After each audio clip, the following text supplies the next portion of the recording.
ശബരിമല സ്വർണ്ണ കവർച്ചാ കേസിൽ മുഖ്യപ്രതി ഉണ്ണികൃഷ്ണൻ പോറ്റിയുമായി ചെന്നൈയിൽ SIT സംഘത്തിന്റെ തെളിവെടുപ്പ്.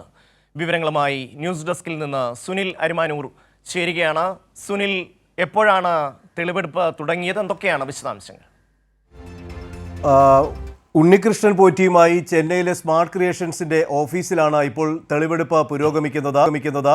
അരമണിക്കൂർ മുമ്പാണ് SITയുടെ പ്രത്യേക സംഘം ഉണ്ണികൃഷ്ണൻ പോറ്റിയുമായി ചെന്നൈയിൽ എത്തിച്ചേർന്ന് ഈ ഓഫീസിൽ വിശദമായ പരിശോധന നടത്തുന്നത്. ഉണ്ണികൃഷ്ണൻ പോറ്റി സ്വർണം ബാംഗ്ലൂരിൽ ബെല്ലാരിയിലെ ഗോവർദ്ധനാണ് നൽകിയതെന്ന് നേരത്തെ തന്നെ പ്രത്യേക അന്വേഷണ സംഘത്തിന് മൊഴി നൽകിയിരുന്നു. ഇതിൻ്റെ അടിസ്ഥാനത്തിൽ ബാംഗ്ലൂരിൽ പ്രത്യേക അന്വേഷണ സംഘം പരിശോധന നടത്തുകയും 476 ഗ്രാം സ്വർണം കണ്ടെത്തുകയും ചെയ്തിരുന്നു. ഇതിന് തൊട്ടു പിന്നാലെയാണ് ഉണ്ണികൃഷ്ണൻ പോറ്റിയുമായി തന്നെ തെളിവെടുപ്പ് നടത്തുന്നതിൻ്റെ ഭാഗമായി സ്മാർട്ട് ക്രിയേഷൻസിൽ എത്തുന്നത്. കാരണം ഉണ്ണികൃഷ്ണൻ പോറ്റിയും സ്മാർട്ട് ക്രിയേഷൻസുമായി ഉള്ള വഴിവിട്ട ബന്ധം നേരത്തെ തന്നെ അന്വേഷണ ഉദ്യോഗസ്ഥർക്ക് മനസ്സിലായിരുന്നു. ഉണ്ണികൃഷ്ണൻ പോറ്റി സ്വർണം ഇവിടെയാണ് ദ്വാരപാലക ശില്പങ്ങളെല്ലാം തന്നെ ഇവിടേക്കാണ് സ്വർണം പൂശുന്നതിനായി കൊണ്ടുവരികയും ഇവിടെ വെച്ച് സ്വർണം ഉരുക്കിയെടുക്കുകയും ചെയ്തു എന്നുള്ളതാണ് നേരത്തെ ചോദ്യം ചെയ്യലിൽ ഉണ്ണികൃഷ്ണൻ പോറ്റി തന്നെ അന്വേഷണ സംഘത്തിന് മുൻപാകെ സമ്മതിച്ചിട്ടുള്ളത്. ഇതിൻ്റെ അടിസ്ഥാനത്തിലാണ് സ്മാർട്ട് ക്രിയേഷൻസിൽ എത്തിച്ചേർന്നിട്ടുള്ളത്. സ്മാർട്ട് ക്രിയേഷൻസ് ഇത്തരത്തിൽ സ്വർണം ഉരുക്കി നൽകിയതിലൂടെ പകരം കൂലിയായി സ്വർണം വാങ്ങി എന്നുള്ളത് പോലീസിന്, അതായത് പ്രത്യേക അന്വേഷണ സംഘത്തിന് വിവരം ലഭിക്കുകയും സ്മാർട്ട് ക്രിയേഷൻസിൽ നിന്ന് തന്നെ ഇതിൻ്റെ തെളിവുകൾ ലഭിക്കുകയും ചെയ്തിരുന്നു.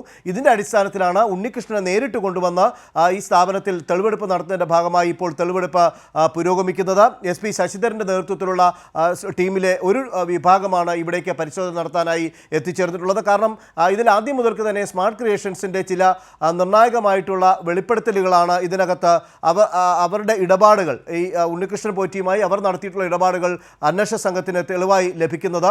അതിൻ്റെ അടിസ്ഥാനത്തിലാണ് സ്മാർട്ട് ക്രിയേഷൻസ് ഈ പ്രതിപട്ടികയുടെ അല്ലെങ്കിൽ ഇതിനകത്ത് സ്വർണം കടത്തുന്നതിന് വേണ്ടി സ്വർണം ഇവിടെ എത്തിക്കുകയും ആ സ്വർണം ഉരുക്കി നൽകുന്നതിന് സഹായിക്കുകയും ചെയ്തു എന്നുള്ളത് അന്വേഷണ സംഘം മനസ്സിലാക്കുകയും ഇതിൻ്റെ അടിസ്ഥാനത്തിൽ ഉണ്ണികൃഷ്ണൻ പോറ്റിയെ കൂടുതൽ ചോദ്യം ചെയ്യലിന് വിധേയമാക്കുകയും ചെയ്തിരുന്നു.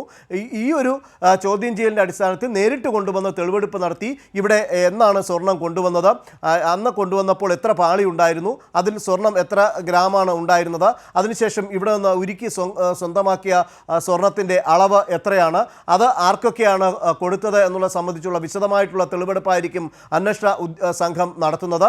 സമാന്തരമായി തന്നെ ബാംഗ്ലൂരിലെ ശ്രീരാംപുരയിൽ ഈ ഉണ്ണികൃഷ്ണൻ പോറ്റിയുടെ വീട്ടിലും ഈ അന്വേഷണ സംഘത്തിൻ്റെ SITയുടെ ഒരു ടീം പരിശോധന നടത്തുന്നുണ്ട്. ഇവിടെ നിന്ന് ഉണ്ണികൃഷ്ണൻ പോറ്റിയുടെ വീട്ടിൽ നിന്ന് സ്വർണം ലഭിച്ചു എന്നുള്ള സൂചനകളും അന്വേഷണ സംഘം പുറത്തുവിടുന്നുണ്ട്. കാരണം 476 ഗ്രാമാണ് ബെല്ലാരിയിലെ ജുവലറി ഉടമ കൂടിയായ ഗോവർദ്ധന് വിറ്റത്. അത് ഗോവർദ്ധൻ തന്നെ സമ്മതിച്ചിട്ടുണ്ട്. ഗോവർദ്ധൻ ഇക്കാര്യം സ്ഥിരീകരിക്കുകയും ചെയ്തു. അതിൻ്റെ അടിസ്ഥാനത്തിൽ അന്വേഷണ സംഘം ഗോവർദ്ധനിൽ നിന്ന് ബെല്ലാരിയിൽ നിന്ന് ഈ സ്വർണം കണ്ടെടുക്കുകയും ചെയ്തിട്ടുണ്ട്.